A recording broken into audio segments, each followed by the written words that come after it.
you got all those books, the Bible, you've got the different Gospels and stuff that people are quite familiar with. It was a great movie, but Yeah. it seemed like there was resistance to that movie. Mel Gibson finally revealed what he hid in The Passion of the Christ, a movie that stunned audiences with its brutal, heart-wrenching depiction of Jesus' final hours. Beyond the blood, the pain, and the raw realism, few people noticed what Gibson really did. From hidden inspirations drawn from ancient visions to subtle details woven into the set, the film contains layers that completely change how we understand the story, if we see it.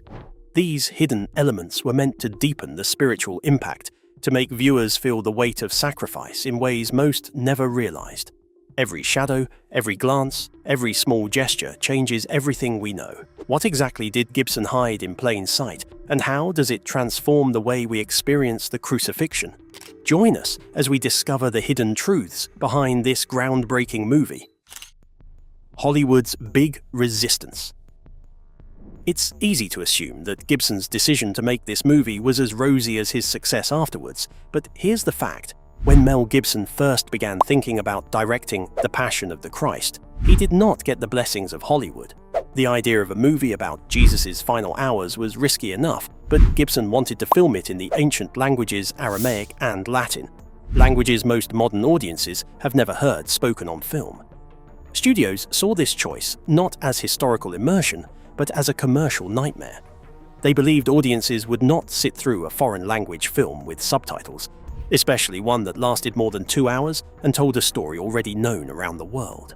Because of this, multiple major studios turned down the project outright, even when the outline and concept were promising. Producers and executives in Hollywood aren't usually against religion itself, but they feared controversy and financial loss. Religion is one of the sparks that ignite full-blown controversy, and movie making is not just telling a story with reels, it's a job with gains and losses. Studios worried about backlash from critics who might see the film as too intense, too graphic, or too religious for mainstream audiences. There were also concerns it could be misread as offensive to some groups, especially given the long record of debate over how to depict religious history in entertainment. In the end, Gibson refused to give up or change his vision to please studio executives. He formed a plan to finance the production through his own company, Icon Productions, pouring in his personal wealth to ensure the film got made the way he imagined. This was a huge gamble. He was effectively betting his own money against the entire film industry's doubt. By choosing to self-finance and later self-distribute in the US, Gibson took a path few Hollywood directors ever choose, because it meant he alone would shoulder the risk and the reward. What followed was something no one in Hollywood predicted. The Passion of Christ became the largest grossing R-rated film in US history and a global cultural phenomenon. Gibson's refusal to bend or to leave the story to others marked the beginning of one of the most unusual production journeys in modern filmmaking history. Was it really that simple? Let's have a look at the hard decisions Gibson made in the next part of this video. Vision and unusual script choices.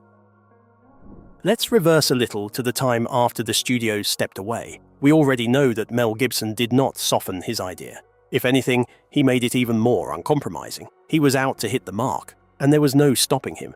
Unlike any other production on the life of Christ ever made, he chose to focus only on the final 12 hours of Jesus' life. By doing that, he narrowed the story to suffering, betrayal, trial, and crucifixion. In interviews over the years, Gibson explained that he believed the power of the story was in the sacrifice itself. He thought modern audiences had become too comfortable with the image of the cross and no longer understood the brutality behind it. So he decided to show it in full, without romantic filters. One of his boldest decisions was to film the dialogue in Aramaic, Latin, and Hebrew.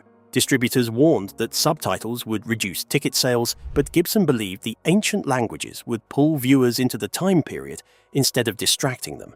He was convinced authenticity mattered more than commercial ease.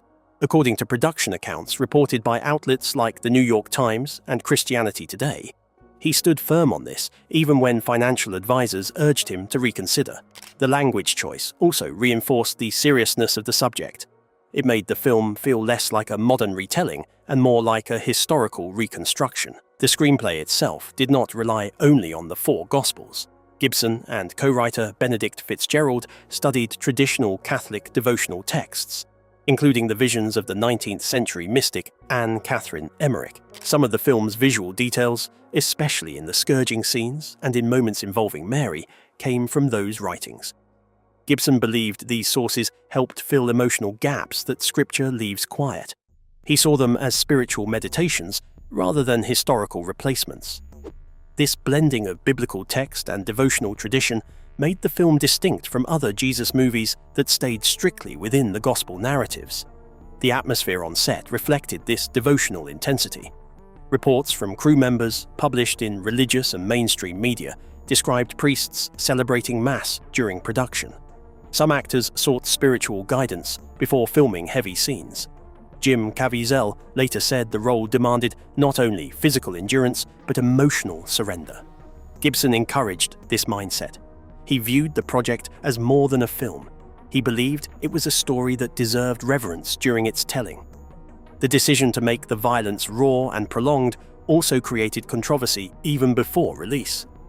Early screenings drew strong reactions from religious leaders and critics alike. Some praised its realism and emotional force, while others feared it was too graphic. Gibson maintained that the suffering had to be shown honestly, or the meaning of the crucifixion would be lost. He believed reducing the pain would dilute the sacrifice. By the time filming began in Italy, it was clear this would not be a conventional Hollywood production. The script, the language, the devotional influences, and the director's spiritual conviction all shaped a movie that felt set apart from the industry that first rejected it. What happened next on location would only deepen that sense that this production was anything but ordinary. Stay with us, because we're about to explore the extraordinary. Stranger events on set. The events before production are only half of the entire story, which climax at the actual making of the movie in Italy. When put together, the story gives an air of mystery. It also raises disturbing questions as to whether some superhuman force was against Gibson and his team. The filming began in Italy. The production quickly turned into something far more intense than anyone expected. The movie was shot in rugged locations around Matera and Rome, places chosen for their ancient look. But those landscapes were not always pleasant. The weather shifted suddenly, winds were strong, and cold temperatures cut through the thin costumes worn by the cast. This demanding shoot slowly became a physical test of endurance. And at that point, then I take the cross, now my shoulder's dislocated, and everything I got it over. Jim Caviezel, who played Jesus, carried the heaviest burden. The cross he dragged through the streets was not a light prop. It weighed well over 100 pounds, and during one take, he stumbled under its weight. Accounts reported by major outlets like ABC News and the New York Times later confirmed that he dislocated his shoulder during filming. Instead of stopping immediately, he continued through parts of the scene. The injury was real, and some of that pain ended up on screen. During the crucifixion sequence, the strain on his body became even more severe. He developed hypothermia because of the cold wind at the mountain location, and production notes later revealed that he also suffered from pneumonia during the shoot. His body was pushed to the edge just to embody Christ. The lightning strike is one of the most talked about moments in the film's history. During the Sermon on the Mount sequence, a sudden storm rolled in. Caviezel was struck by lightning. He survived, but the incident shocked everyone present. Reports from Catholic News Service and other credible media later confirmed that Assistant Director Jan Michelini was also struck by lightning on a separate occasion during production. The weather in that region can be unpredictable, so meteorologists would call it coincidence. Yet many on set felt the repeated strikes were eerie. Caviezel himself later described feeling as though the role came with spiritual resistance. Gibson did not sensationalize the event publicly, but he acknowledged that the shoot had moments that felt beyond ordinary filmmaking stress. The physical toll did not stop there. The makeup process for the scourging scenes required hours of prosthetics and blood effects. Caviezel endured repeated simulated lashes with mechanical devices that sometimes hit harder than expected. In one instance, a whip reportedly struck him directly, cutting into his skin. The pain was real. Crew members described the atmosphere during those scenes as heavy and silent, with many finding it emotionally overwhelming to watch. Film sets always carry risks. It is the pattern of extreme hardship surrounding a story already charged with religious meaning that fueled the sense of something unusual unfolding. Between the lightning, the injuries, the illness, and the raw exhaustion, the making of the film began to mirror the suffering it portrayed. Whether one sees those events as coincidence, spiritual warfare, or simply the cost of realism, they became part of the legend surrounding the movie's creation. What about the people on set? What did they have to say about all the events that surrounded them during production? You're about to find out. Emotions and repentance. As the filming continued, something deeper than physical exhaustion began to settle over the cast and crew. Many later described the atmosphere as unusually intense. Not chaotic, but heavy with meaning. The subject matter alone would have been enough to create emotional strain. Day after day, actors were immersed in scenes of betrayal, torture, grief, and death.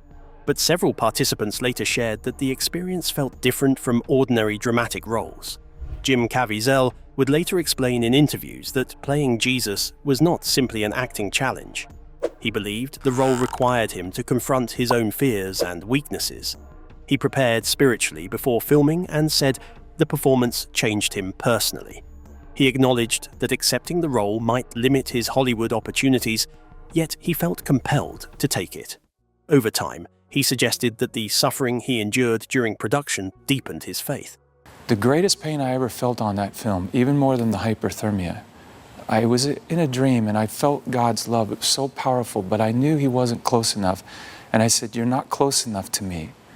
Other cast members spoke about similar effects.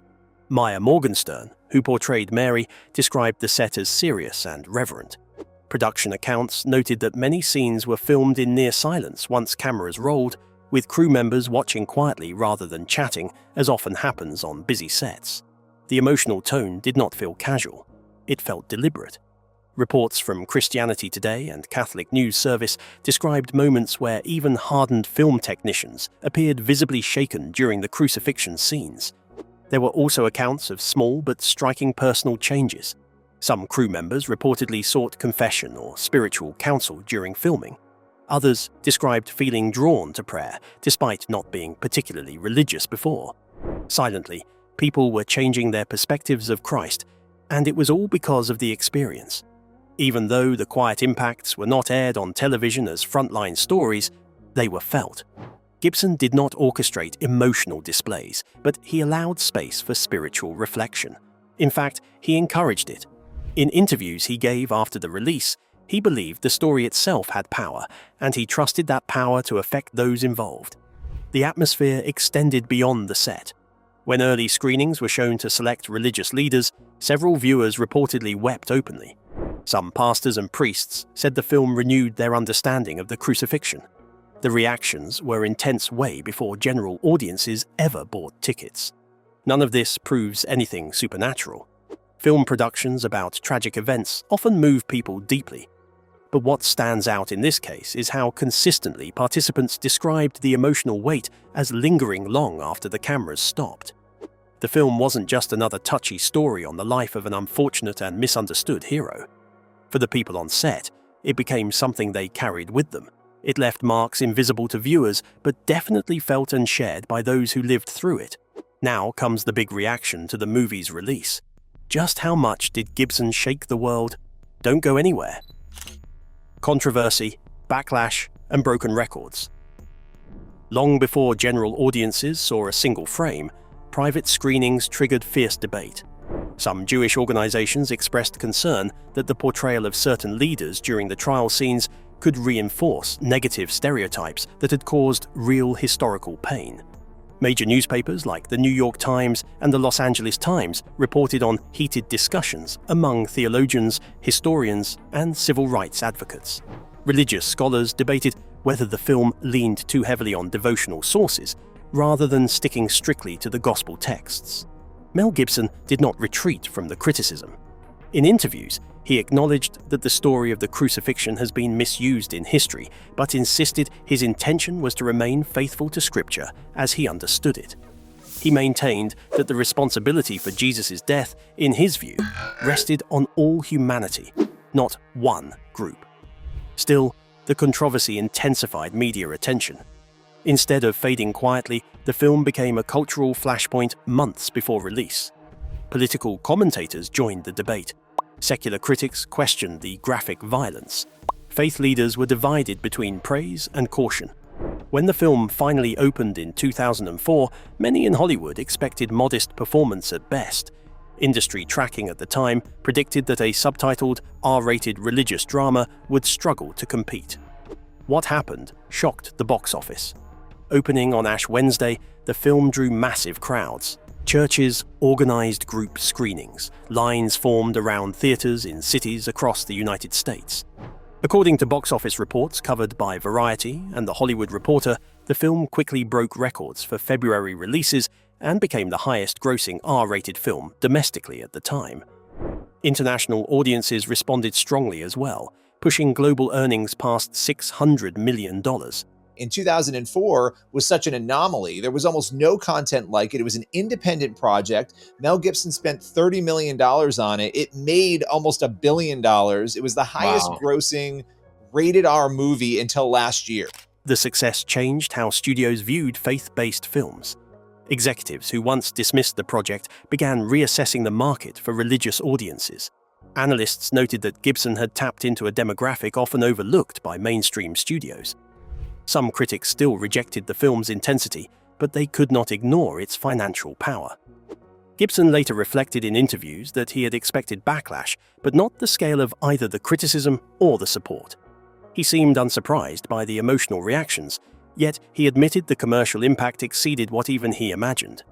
What began as a personal gamble financed with his own money ended up reshaping conversations in Hollywood about risk, faith, and audience demand. The strange events during filming gave the production a sense of legend, but the cultural earthquake that followed release elevated the story even further. The movie did not simply arrive and disappear.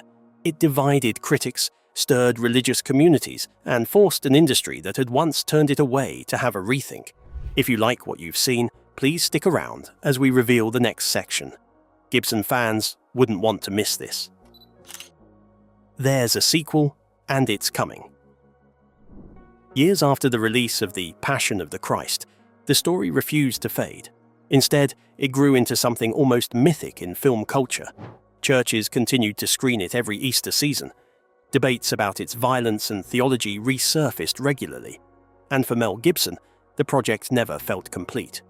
He began speaking publicly about a continuation that would focus not on the crucifixion, but on the resurrection and the spiritual realm surrounding it.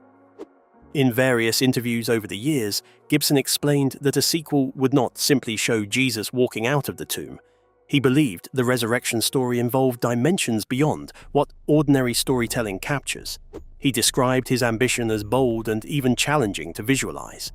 According to coverage, Gibson and screenwriter Randall Wallace worked for years shaping a script that would explore events between the crucifixion and the resurrection. Gibson suggested the narrative might move between earthly scenes and what he saw as spiritual realities, including the fall of angels and cosmic battle themes. The idea immediately sparked curiosity. If the first film was physically brutal and grounded in historical setting, the sequel promised something metaphysical and vast, another religious movie that would break hearts and open eyes. Few tell biblical stories as raw and passionately as Gibson. People know this, and that's what makes the movie even more anticipated. Gibson has indicated in interviews that he sees the resurrection as the central event of Christian faith, even more powerful than the crucifixion. He appeared determined to approach it with the same seriousness and intensity as the original film, rather than softening it for mass appeal. It's clear he's prepared to make even bigger decisions than he did in the making of The Passion of Christ. Industry observers have noted that financing and production for such an ambitious concept carry their own challenges. Special effects, theological sensitivity, and audience expectations all raise the stakes. Yet Gibson has shown before that he is willing to take personal and financial risks to protect his creative vision. Just as he once insisted on ancient languages and unfiltered realism, he now appears committed to portraying spiritual themes that most filmmakers avoid entirely. The legacy of the first film hangs heavily over any continuation. It proved that audiences would show up for a serious, uncompromising religious story. It also proved that controversy does not always prevent success.